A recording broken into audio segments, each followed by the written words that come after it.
चलिए बच्चों, आज का टॉपिक है सेल पोटेंशियल या ईएमएफ ऑफ अ सेल।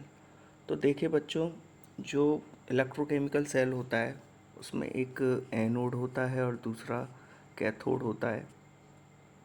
तो एनोड की जो पोटेंशियल एनर्जी होती है वो कैथोड से ज़्यादा होती है, और इस वजह से क्या होता है कि एनोड से इलेक्ट्रॉन फ्लो होके कैथोड की तरफ मूव करते हैं। आप डायग्राम में भी देख सकते हो कि एनोड जो है उसकी पोटेंशियल एनर्जी हायर होती है और कैथोड की पोटेंशियल एनर्जी थोड़ी रिलेटिवली कम होती है। इस वजह से एनोड से कैथोड की तरफ इलेक्ट्रॉन का फ्लो होता है। ठीक है, तो एनोड और कैथोड के बीच में यही जो पोटेंशियल एनर्जी का डिफरेंस है, उसमें अगर चार्ज का डिवाइड कर दिया जाए, यहाँ पर चार्ज किसकी बात हो रही है, चार्ज ऑफ इलेक्ट्रॉन की बात हो रही है। तो difference in potential energy divided by charge, तो आपको पोटेंशियल डिफरेंस मिल जाएगा, और उसी पोटेंशियल डिफरेंस को हम सेल वोल्टेज, सेल पोटेंशियल या फिर ईएमएफ कहते हैं। ठीक है बच्चों, तो ईएमएफ बेसिकली क्या होता है, EMF is the difference between electrode potential of two half cells. Two half cells का मतलब एनोड वाला हाफ सेल और कैथोड वाला हाफ सेल। तो एनोड और कैथोड के बीच में जो इलेक्ट्रोड पोटेंशियल का डिफरेंस होता है उसी को ईएमएफ कहा जाता है। ईएमएफ को हम एक तरीके से ऐसे भी डिफाइन कर सकते हैं कि ये एक ऐसा ड्राइविंग फोर्स या ऐसा इलेक्ट्रिकल प्रेशर होता है जो इलेक्ट्रॉन्स को पुश करता है थ्रू एक्सटर्नल सर्किट, यानी इलेक्ट्रॉन को एनोड से कैथोड की तरफ पुश करता है। इस तरह का पुशिंग प्रेशर या ड्राइविंग फोर्स ईएमएफ कहलाता है। EMF is represented by E cell and measured in volts. Clear है। अच्छा, एक और टर्म होता है जिसको हम कहते हैं ई नॉट सेल। तो E naught cell is called standard EMF और स्टैंडर्ड सेल पोटेंशियल। ठीक है, चलिए अब देखिए ईएमएफ किन किन चीज़ों पर डिपेंड करता है। तो ईएमएफ तीन चीज़ों पर डिपेंड करता है, nature of reactant, concentration of solution और टेम्परेचर। ठीक है, तो कंसंट्रेशन ऑफ सॉल्यूशन और टेम्परेचर पर जो डिपेंडेंस होती है ईएमएफ की, वो आगे चल के हम नस्ट इक्वेशन की फॉर्म में पढ़ेंगे। ठीक है, तो नेचर ऑफ रिएक्टेंट की अगर मैं बताना चाहूँ कि अगर आपने रिएक्टेंट्स चेंज कर दिए, मान के चलिए डैनियल सेल में जिंक सल्फेट और कॉपर सल्फेट थे, आपने ये चेंज कर दिए तो ईएमएफ की वैल्यू चेंज हो जाती है। ठीक है, तो इसलिए कभी भी डैनियल सेल का ईएमएफ या किसी भी इलेक्ट्रोकेमिकल सेल का अगर आपको ईएमएफ डिफाइन करना होगा तो आपको ये तीनों चीज़ें यानी कंसंट्रेशन, टेम्परेचर और नेचर ऑफ रिएक्टेंट तीनों बताने होंगे। जैसे कि डैनियल सेल का ईएमएफ 1.1 वोल्ट है, पर आपको तीनों कंडीशंस देनी पड़ेंगी। 298 kelvin temperature, 1 molar concentration of zinc sulphate and copper sulphate. Clear है। उसके बाद बच्चों हम पढ़ते हैं difference between EMF and potential difference. EMF और पोटेंशियल डिफरेंस के बीच में क्या डिफरेंस होता है। सबसे पहले ईएमएफ में हम पढ़ते हैं the potential difference between two electrodes when no current is flowing in the circuit. जब सर्किट के अंदर कोई भी करंट फ्लो नहीं हो रहा, उस दौरान जो दो इलेक्ट्रोड्स हैं हमारे एनोड और कैथोड, उनके बीच में जो पोटेंशियल का डिफरेंस होता है उसी को हम क्या कहते हैं, ईएमएफ कहते हैं। अब आप ये भी कह सकते हो कि अगर सर्किट के अंदर कोई भी करंट फ्लो नहीं हो रहा तो वो सर्किट ओपन सर्किट की तरह बिहेव कर रही है। और पोटेंशियल डिफरेंस क्या होता है, potential difference is the difference in electrode potential at any condition that is open circuit as well as close circuit. ठीक है, ईएमएफ को मीज़र करने का तरीका होता है, वो तरीका कहलाता है बच्चों पोटेंशियोमेट्रिक मेथड। इस मेथड के अंदर हम क्या करते हैं कि हमारा जो इलेक्ट्रोकेमिकल सेल है उसे पोटेंशियोमीटर से कनेक्ट कर देते हैं, और फिर पोटेंशियोमीटर से एक ईएमएफ सेंड करते हैं, और वो ईएमएफ की जो वैल्यू होती है वो equal and opposite to the cell होती है। मान के चलो अगर सेल का ईएमएफ ई वोल्ट है तो पोटेंशियोमीटर से हम जो ईएमएफ सप्लाई करेंगे वो कितना करेंगे, माइनस ई वोल्ट, यानी पोटेंशियोमीटर एक अपोजिंग पोटेंशियल प्रोवाइड कर रहा है। इसकी वजह से नेट ईएमएफ कितना हो जाएगा, ज़ीरो। और उस वजह से हम कह सकते हैं कि सर्किट के अंदर करंट की वैल्यू क्या हो जाती है, ज़ीरो हो जाती है। यानी ईएमएफ को मेज़र करने के लिए एक नेसेसरी कंडीशन ये होनी चाहिए कि सर्किट के अंदर करंट की वैल्यू क्या हो, ज़ीरो। तो इस तरीके से ईएमएफ को मेज़र करने के लिए हम पोटेंशियोमेट्रिक मेथड का इस्तेमाल करते हैं, जबकि पोटेंशियल डिफरेंस को हम सिंपल वोल्ट मीटर से ही मेज़र कर सकते हैं। तो यहाँ पर एक क्वेश्चन आता है कि ईएमएफ को हमने वोल्ट मीटर से क्यों नहीं मेज़र किया। अगर आपने सर्किट के अंदर वोल्ट मीटर इंट्रोड्यूस कर दिया तो वोल्ट मीटर क्या करेगा, some current is used by the voltmeter. Voltmeter क्या करेगा कि कुछ करंट यूज़ कर लेगा during the measurement of voltage, और इसकी वजह से जो एक्चुअल ईएमएफ है वो कुछ और निकल के आएगा। ठीक है। दूसरा, जो इलेक्ट्रोकेमिकल सेल होता है उसके अंदर जो इलेक्ट्रोलाइट फिल होता है, तो इलेक्ट्रोलाइट का अपना एक इंटरनल रेजिस्टेंस होता है। तो जब सर्किट के अंदर करंट फ्लो होना शुरू हो जाएगा तो उसकी वजह से करंट की कुछ वैल्यूज़ ड्रॉप हो जाएगी उस इंटरनल रेजिस्टेंस के अंदर, इसलिए अगेन हमें एक्चुअल ईएमएफ नहीं मिल पाएगा। तो इन दो रीजंस की वजह से हम ईएमएफ कैलकुलेट नहीं करते, सॉरी ईएमएफ मेजर नहीं करते वोल्ट मीटर मेथड के द्वारा। ठीक है। EMF is the maximum voltage obtainable from the cell। किसी भी सेल से मैक्सिमम कितना वोल्टेज आप मेज़र कर सकते हो वो EMF कहलाता है। ठीक है। जबकि पोटेंशियल डिफरेंस हमेशा EMF से स्लाइटली स्मॉलर होता है, क्योंकि some current is used by the voltmeter. ठीक है। चलिए, उसके बाद नेक्स्ट टॉपिक जो है वो है हमारा इलेक्ट्रोकेमिकल सीरीज़। तो देखिए इलेक्ट्रोकेमिकल सीरीज़ क्या होता है उसको हम समझते हैं। इलेक्ट्रोकेमिकल सीरीज़ के अंदर हम क्या करते हैं कि जितने भी वेरियस इलेक्ट्रोड्स हैं उन इलेक्ट्रोड्स को अरेंज करते हैं, और अरेंज करने का जो कंसेप्ट होता है वो है increasing order of their SRP values. SRP यानी स्टैंडर्ड रिडक्शन पोटेंशियल वैल्यूज़। तो हम वेरियस इलेक्ट्रोड्स को अरेंज करेंगे in increasing order of their SRP values, और इसी चीज़ को हम क्या कहते हैं, इलेक्ट्रोकेमिकल सेल कहते हैं। क्लास 10th में इसी इलेक्ट्रोकेमिकल सीरीज़ को एक्टिविटी सीरीज़ ऑफ मेटल्स नाम से जाना जाता था। इसको एक्टिविटी सीरीज़ हम इसलिए बोलते थे क्योंकि 10th क्लास में हम इस सीरीज़ का use relative reactivities of metal का पता करने के लिए करते थे। रिलेटिव रिएक्टिविटीज़ मीन्स हम पता करते थे कि कौन सी मेटल किससे ज़्यादा रिएक्टिव है या किससे कम रिएक्टिव है।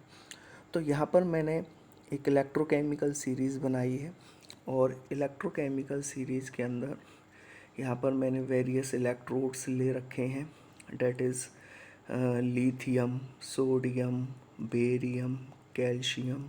ठीक है।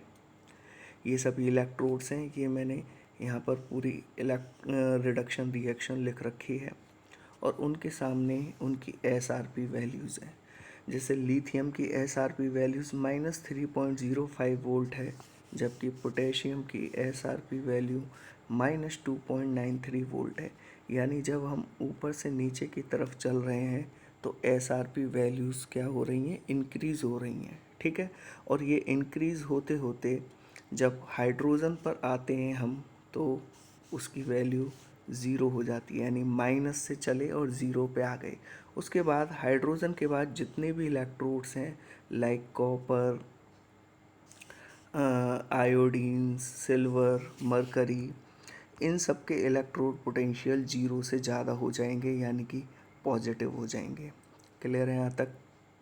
तो आप देख सकते हो कि इलेक्ट्रोकेमिकल सीरीज़ का सबसे आखिरी जो एलिमेंट होता है वो F2 होता है, और उसकी एसआरपी वैल्यू सबसे ज़्यादा होती है। ठीक है, +2.87 वोल्ट। क्लियर है।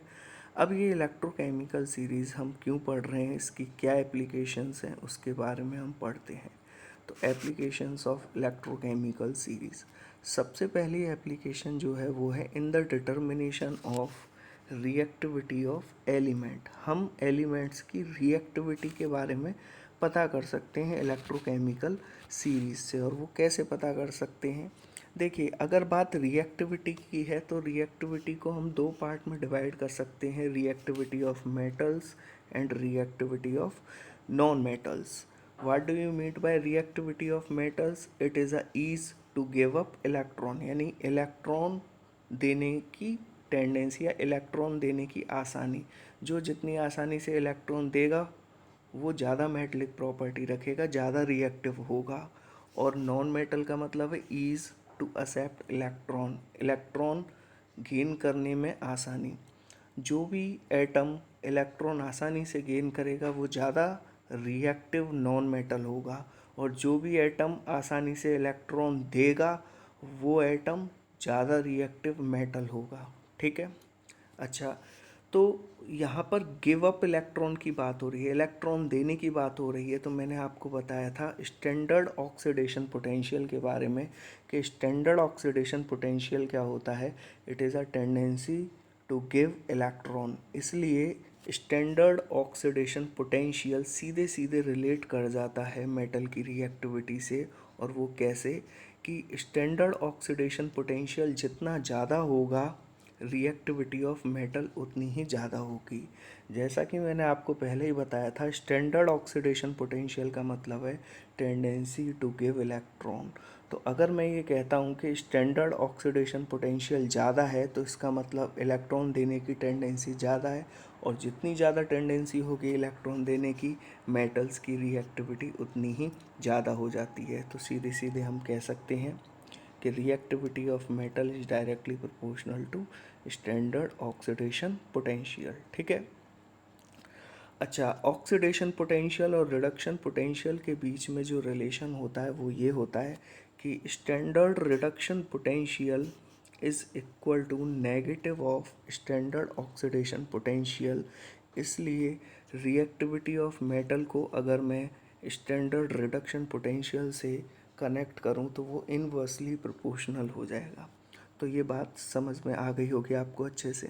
अच्छा, अगर हम नॉन मेटल्स की बात करते हैं तो हम रिडक्शन पोटेंशियल की बात करेंगे, क्योंकि रिडक्शन पोटेंशियल का मतलब है टेंडेंसी टू एक्सेप्ट इलेक्ट्रॉन्स। ठीक है। तो जिसका रिडक्शन पोटेंशियल जितना ज़्यादा होगा टेंडेंसी टू एक्सेप्ट इलेक्ट्रॉन उतनी ही ज़्यादा होगी, यानी रिएक्टिविटी ऑफ नॉन मेटल उतना ही ज़्यादा होगा। अगर हम स्टैंडर्ड ऑक्सीडेशन पोटेंशियल से कनेक्ट करना चाहें तो वो इन्वर्सली प्रोपोर्शनल हो जाएगा। तो हम एक लाइन यहाँ पर समझ सकते हैं कि इलेक्ट्रोकेमिकल सीरीज़ में जब हम टॉप से बॉटम की तरफ मूव करते हैं तो स्टैंडर्ड रिडक्शन पोटेंशियल इंक्रीज़ होता है। इस वजह से नॉन मेटल की रिएक्टिविटी इंक्रीज़ होती है टॉप टू बॉटम। अब दूसरी एप्लीकेशन की तरफ बढ़ते हैं। सेकंड एप्लीकेशन है in determination of electropositive character of metals. सबसे पहले आपको ये समझना होगा इलेक्ट्रोपॉजिटिव करेक्टर का क्या मीनिंग है। इलेक्ट्रोपॉजिटिव करेक्टर का मतलब है tendency of metal to convert into cation. Metal का कैटायन में कन्वर्ट होने की जो टेंडेंसी है वो इलेक्ट्रोपॉजिटिव करेक्टर कहलाती है। अब आप खुद सोचिए, मेटल कैटायन में कब कन्वर्ट होगा? मेटल कैटायन में कन्वर्ट होगा जब वो क्या करेगा, इलेक्ट्रॉन लॉस्ट करेगा, इलेक्ट्रॉन देगा किसी को। ठीक है ना। तो आपके दिमाग में ये बात रहनी चाहिए।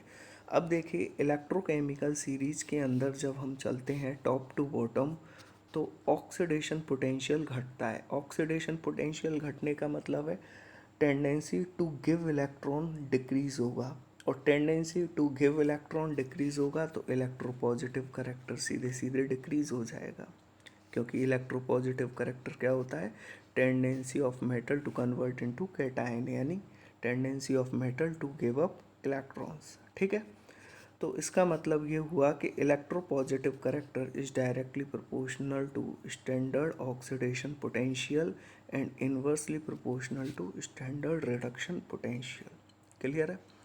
अब देखिए इलेक्ट्रोपॉजिटिविटी के आधार पर मेटल्स को तीन कैटेगरी में डिवाइड कर सकते हैं। एक होते हैं आपके स्ट्रॉन्गली इलेक्ट्रोपॉजिटिव, एक मॉडरेटली इलेक्ट्रोपॉजिटिव और एक weekly electropositive. Strongly electropositive metals कौन सी होती हैं? जिनका रिडक्शन पोटेंशियल या स्टैंडर्ड रिडक्शन पोटेंशियल -2 से भी कम होता है, और इस कैटेगरी में एल्कली मेटल्स या एल्कलाइन अर्थ मेटल्स आती हैं। जबकि मॉडरेटली इलेक्ट्रोपॉजिटिव मेटल्स कौन सी होती हैं? जिनका रिडक्शन पोटेंशियल 0 से कम लेकिन -2 से ज़्यादा होता है, और इस कैटेगरी में कौन आती हैं?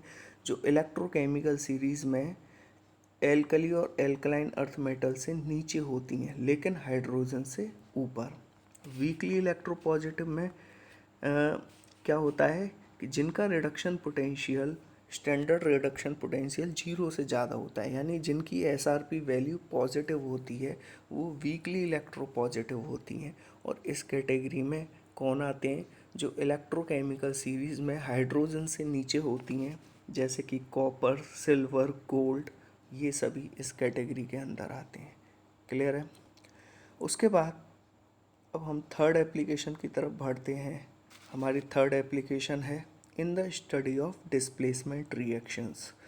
देखिए, डिस्प्लेसमेंट रिएक्शंस कई टाइप की होती हैं, जिसमें से मैं आपको पहला टाइप बता रहा हूँ, जैसे displacement of metal ion by metal. जैसे कि मेरे पास कॉपर आयन है, मेटल आयन, ठीक है, और मेटल हो गई हमारी जिंक। तो मुझे पता करना है कि क्या जिंक कॉपर आयन को डिस्प्लेस कर सकता है या नहीं। तो यहाँ पर ये एप्लीकेशन बहुत इंपॉर्टेंट हो जाती है। देखिए, आपको पता है कि जब हम इलेक्ट्रोकेमिकल सीरीज़ में टॉप से बॉटम की तरफ मूव करते हैं तो मेटल्स की रिएक्टिविटी घटती है। इसका मतलब ऊपर वाली मेटल्स ज़्यादा रिएक्टिव होती हैं जबकि नीचे वाली मेटल्स कम रिएक्टिव होती हैं। अब कंसेप्ट ये है कि ज़्यादा reactive metal low reactive metal ion को डिस्प्लेस कर देती हैं, यानी above metals displaces lower metal ions. अब जैसे कि जिंक ऊपर आता है जबकि कॉपर नीचे, इसलिए जिंक डिस्प्लेसेस कॉपर आयन, ठीक है। और इसी रीज़न से अगर मैं एक बीकर में कॉपर सल्फेट ले लेता हूँ CuSO4, और CuSO4 का कलर कैसा होता है बच्चों? ब्लू कलर का सॉल्यूशन होता है CuSO4, और इसके अंदर अगर मैं जिंक रॉड डिप कर देता हूँ तो आप देखोगे कुछ समय के बाद क्या होगा कि कॉपर सल्फेट का ब्लू कलर फेड होने लगता है। वो इस वजह से क्योंकि जिंक कॉपर आयन को क्या कर देता है? डिस्प्लेस कर देता है। और इस बीकर के अंदर जो रिएक्शन होती है वो होती है Zn plus Cu2 positive gives Zn2 positive plus Cu, ठीक है। चलिए, अब हम पढ़ते हैं दूसरी तरह की डिस्प्लेसमेंट। वो है displacement of non metal by non metal. जब एक तरह की नॉन मेटल किसी दूसरी तरह के नॉन मेटल को डिस्प्लेस कर देती है। तो देखिए, आपको पता है कि जब हम इलेक्ट्रोकेमिकल सीरीज़ के अंदर टॉप टू बॉटम चलते हैं तो मेटल्स की रिएक्टिविटी तो घटती है लेकिन नॉन मेटल्स की रिएक्टिविटी इंक्रीज होती है। इसका मतलब ये हुआ कि इलेक्ट्रोकेमिकल सीरीज़ में ऊपर आने वाली नॉन मेटल्स लेस रिएक्टिव जबकि नीचे वाली नॉन मेटल्स मोर रिएक्टिव होती हैं। तो कंसेप्ट वही रहने वाला है कि ज़्यादा रिएक्टिव वाली non metal low reactive non metal को क्या कर देगा? डिस्प्लेस कर देगा। तो यहाँ पर हम कह सकते हैं कि lower non metal displaces the anion of above metal, ठीक है, because lower non metal is more reactive. Clear है? अब जैसे मैं एक एग्जांपल लेता हूँ। मेरे पास एक बीकर है और इस बीकर के अंदर आयोडाइड आयन का एक सॉल्यूशन भरा हुआ है और इसमें मैंने Cl2 गैस पास कराई है। अब सभी को पता है कि इलेक्ट्रोकेमिकल सीरीज़ में Cl2 नीचे आता है और I ऊपर आता है, Cl नीचे I ऊपर। तो इसका मतलब Cl2 is more reactive than I, ठीक है। इसलिए Cl2 I नेगेटिव को क्या कर देगा? डिस्प्लेस कर देगा। और जैसे ही Cl2 I नेगेटिव को डिस्प्लेस करेगा तो I2 बनेगा। रिएक्शन जो होगी वो नीचे दे रखी है, Cl2 plus 2I negative gives 2Cl negative plus I2। इस रिएक्शन में आप साफ देख सकते हो कि Cl2 I नेगेटिव को I2 में डिस्प्लेस कर रहा है।